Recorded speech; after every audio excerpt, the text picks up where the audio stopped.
శ్రీ గణేశాయ నమః, శ్రీ సరస్వతి నమః, శ్రీ గురుభ్యో నమః. భక్తులారా, సత్సంగంలో భాగంగా ఇప్పుడు భాగవత మహాపురాణం నుండి కొంత భాగం పారాయణం చేసుకుందాం. నిన్నటి వరకు మనం 8 స్కందాలు పూర్తి చేసి 9వ స్కందంలోని 14 అధ్యాయాలు పూర్తి చేసాం. 15వ అధ్యాయాన్ని ఈరోజు మనం మొదలు పెడదాం. అంటే మన లెక్క ప్రకారం 9వ స్కందంలో 43 భాగాలు పూర్తి చేసాం. 44వ భాగాన్ని మనం ప్రారంభం చేద్దాం. శ్రీ సుఖ ఉవాచ. భాగవతంతా సుకుడు పరీక్షత్తుకు చెప్పడం కదా ఇందులోని వృత్తాంతం అంతా కూడా.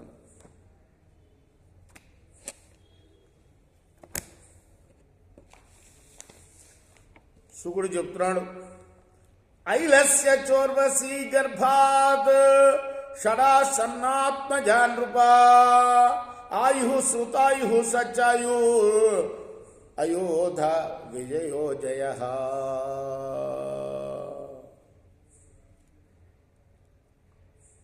పురూరవుడి వల్ల ఊర్వశికి 6 కుమారులు కలిగారు.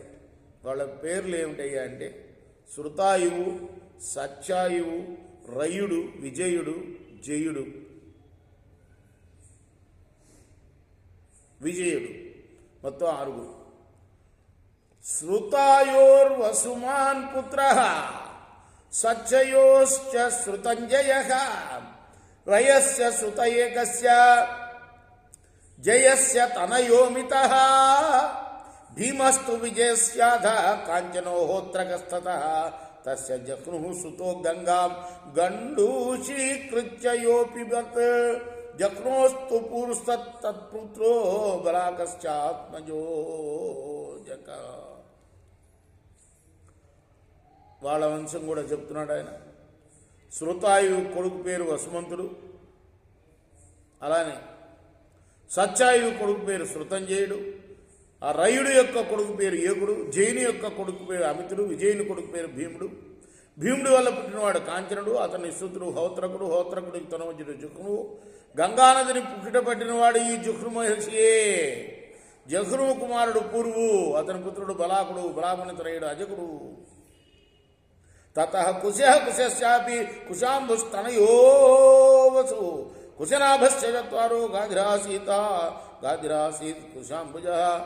ఆ అజకునకి కలిగిన వాడి పేరు కుశుడు, కుశుడుకు కొడుకు పేరు కుశాంబుడు, అతని తనయుడు పేరు వసువు. కాదు, ఈ కుశునకే కుశాంబుజుడు తనయుడు అనే పేరు గలవాడు, వసు అనే పేరు గలవాడు, కుశనాభుడు అనే పేరు గలవాడు 4 జన్మించారు. వీళ్లలో కుశాంబుని కొడుకు పేరు గాధి.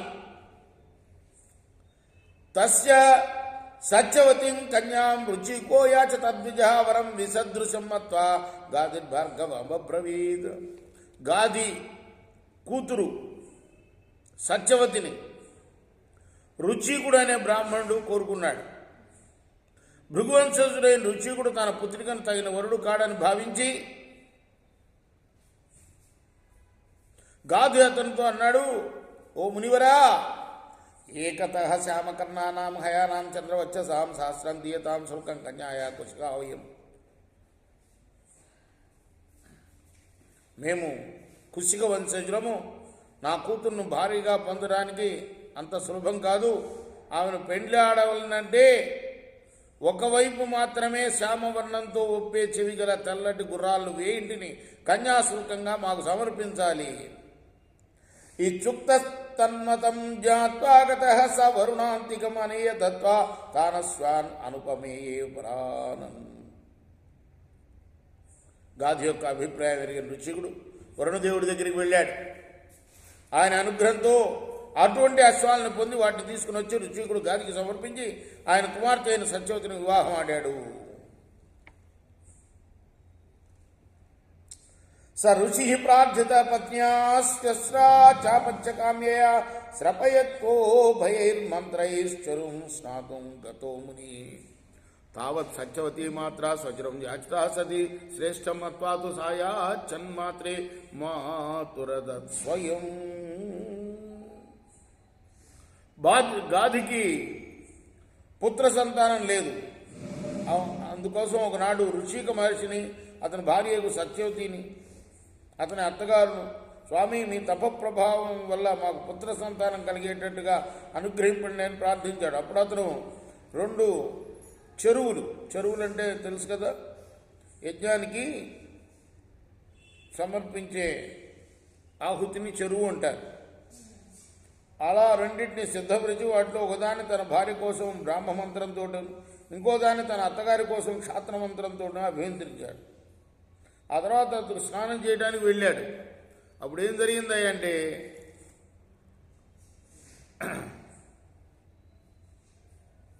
ఇద్దరు ఒకడికొకళ్ళు పుచ్చుకున్నారు. వాళ్ళ కోసం సిద్ధం చేసినవి.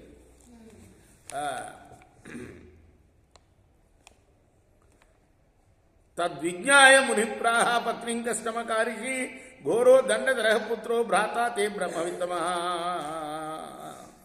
జరిగిన పొరపాట్లు గ్రహించిన రుచికుడు తన భార్యతో అన్నాడు, అర్థాంగి పెద్ద ప్రమాదం జరిగిపోయింది.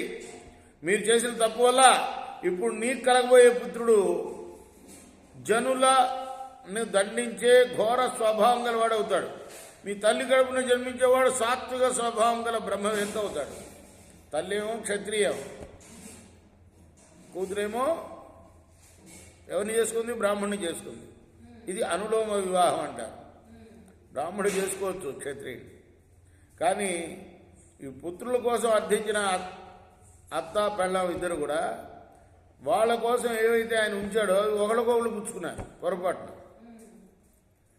అలా పుచ్చుకోవటం వల్ల ప్రసాదిత సత్యవచ్చ మైవం భూతిత భార్గవ తర్హి భవేత్ పౌత్రో జమదగ్నిస్తతో భవత్. స్వామి ఇలా జరగకుండా కనికరించు అంటూ పలు రీతిలా తన భర్తను ప్రార్థించింది ఆమె. అప్పుడు ఋషికుడు ప్రసన్నుడై, దేవి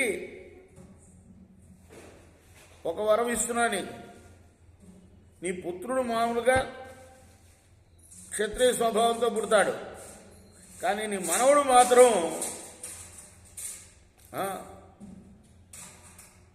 నీ పౌత్రుడు మాత్రం కఠిన స్వభావంగా కొంచెం దాన్ని అమెండ్మెంట్ ఇచ్చాడనమాట. అంటే పుత్రుడు మామూలుగానే పుడతాడు బ్రాహ్మణ స్వభావంతో, సత్వ స్వభావంతో. మనవడికి మాత్రం కఠిన స్వభావం గల పుడతాడు.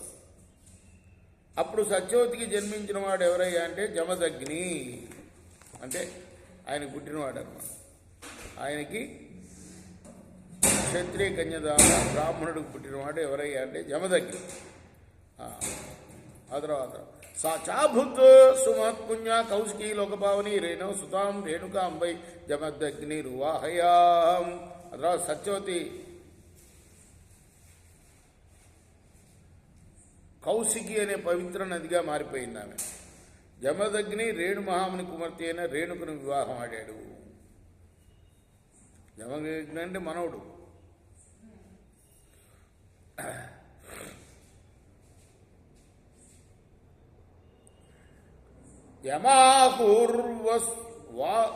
తస్యాం వై భార్గవరుషే సుత వసుమదాదయ ఏతేషాం రామ ఇచ్చభిశ్రుత.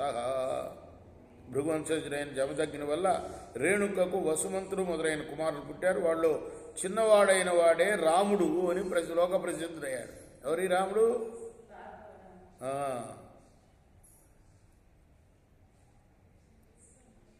ఇక యమాహుర్వసువంశ్యాం వసుదేవాంశాం హైహయానాం కులాంతకం త్రిసప్తకృత్వో యయిమాం చక్రే నిక్షత్రియా మహీం దుష్టం క్షత్రం భువో భారం అబ్రహ్మణ్య మనీనశత రజస్తమో వృతమహాం ఫల్గుణ్య వికృతే శ్రీ. ఆ రాముడు విష్ణు అంశంతో అవతరించాడని అంటారు. ఎవరు చెప్తున్నారు? శుకుడు పరీక్షణ్ మహారాజు. అతడు హైహయ రాజైన రామకృష్ణ హారతి వెలిగించు, టైం అయింది. అతడు హైహయ రాజైన కార్తవర్యుని వంశాన్ని రూపుమాపాడు. ఆ రాముడు 21 సార్లు భూమండలం అంతా సంచరించి భూతలమైన క్షత్రులు లేకుండా చేశాడు. ఎందుకంటే వారు రజస్తమో గుణాలతో ఒప్పుచూ దుష్టులై బ్రాహ్మణులు ద్వేషించడం మొదలుపెట్టారు. కాబట్టి ఆ విధంగా భూమికి భారం అయిపోయిన వాళ్ళని తొలగించారు. వారు వచ్చిన దోషం స్వల్పమైనప్పటికీ భూభారాన్ని తొలగించుకోవడం శ్రీహరి వంశతో జన్మించిన పరశురాముడు వారిని పూర్తిగా నిర్మించాడు. దీన్ని ఏమంటారు? సమంత పంచకం. ఈ రాజుల యొక్క రక్తంతో తర్పణ విడిచాట ఆయన. తన తండ్రిని కూడా అవమానించాడు. ఎవరు? వీళ్ళు ఈ రాజులు. అందువల్ల రాజులే లేకుండా చేశాడు ఆయన. రాజుల రక్తంతో తర్పణాలు ఇచ్చాడు పితృదేవతలకి. బ్రాహ్మణుడు కదా, క్షత్రియుల మీద కోపంతో. అదే ఇప్పుడు సమంత పంచకం. ఎక్కడుంది అది? పంచకం అంటే ఏంటి? 5. పంజాబ్. ఆప్ అంటే ఆపస్సు అంటే నీళ్లు. పంజాబ్ అంటే అవే 5 మడుగులు. సమంత పంచకం పంజాబ్ రాష్ట్రం ఇప్పుడు. అది రేపు మనం కొనసాగిద్దాం. శ్రీ సద్దానంద సద్గురు సాయినాథ్ మహారాజ్ की जय. చేకోరా హారతి దిగో సద్గురునాథ దేవ సాయినాథ. పాంచభౌతిక తత్వములానే హారతులిత్తుమురా. నిర్గుణమ్మగు స్థితే విడి ఎట్లి ఆకారం పొందితివో సాయిరామ్. సర్వము నిండిన నీవే ఇంకను ఉంటివి తల్లివలే.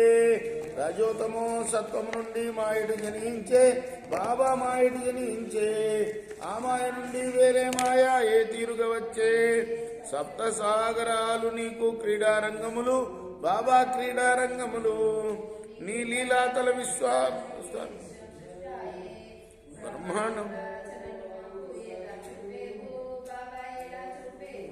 తుకారామే కృపాలుడంటూ సాయిని కీర్తించే.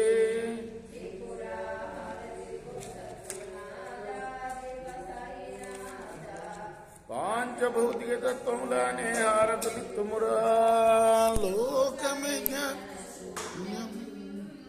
ఎవరు కోరరు జ్ఞానం పాండురంగ అవతారం.